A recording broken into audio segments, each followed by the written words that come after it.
उनको काम करने दो. बोलो. ताई, आज राष्ट्रवादी काँग्रेस पक्षाचं जाहीरनामा जे आहे ते प्रकाशित केलं गेलं हं, आहे. काय हं. सांगणार याबद्दल? राष्ट्रवादी काँग्रेस पार्टी मुंबई महानगरपालिकेच्या मार्फत जे आम्ही मॅनिफेस्टो रिलीज केले त्यावर आम्ही शिक्षा, हेल्थ, इन्फ्रास्ट्रक्चर, आपले ट्रान्सपोर्टेशनचं इन्फ्रास्ट्रक्चर ह्या सर्व आम्ही मुद्दे यावर टाकला आहे. आम्ही प्रदूषणचा मुद्दा टाकला आहे. आम्ही जे वर्किंग वुमेन हॉस्टेल आहे त्याचा मुद्दा टाकला आहे. आम्ही फेरीवाल्यांना न्याय कसं देऊ तसं आम्ही सोल्युशन आणि पॉलिसी त्यासाठी आम्ही ते पण टाकलं आहे. तर या सगळ्या मुद्द्यावर जे गेल्या 4 वर्षापासून ॲडमिनिस्ट्रेचर जे बसलं होतं त्यानुसार जे काम होणार होतं पण ते झालं नाही, त्यावर आम्ही सगळे जे पॉलिसी आणि इम्प्लिमेंटेशनसाठी आम्ही हे सगळे मुद्दे टाकले. दुसरा प्रश्न असा आहे की अमित साटम भाजपत येण्यासाठी जे आहे ते वक्तव्य करत आहे. अल्पसंख्याक वक्तव्य करत आहे की बांगलादेशी जे आहेत त्यांना घुसखोरी करता येत आहे, त्याच्यात मत जे आहे ते केलं जात आहे. याच्यावरती काय सांगणार? राष्ट्रवादी काँग्रेस पार्टी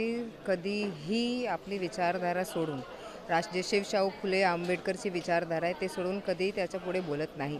पण काही लोक जेव्हा ते जसं तुम्ही सांगताय अमित साटमजी या मुद्द्यावर बोलत असेल तर मला वाटतं मुंबईच्या निवडणूक आहे. मुंबईच्या साठी मुंबईसाठी तुम्ही काय करणार, मुंबईचे लोकांना न्याय कसं देणार त्यावर बोललं ते जास्त उपयोगी असेल.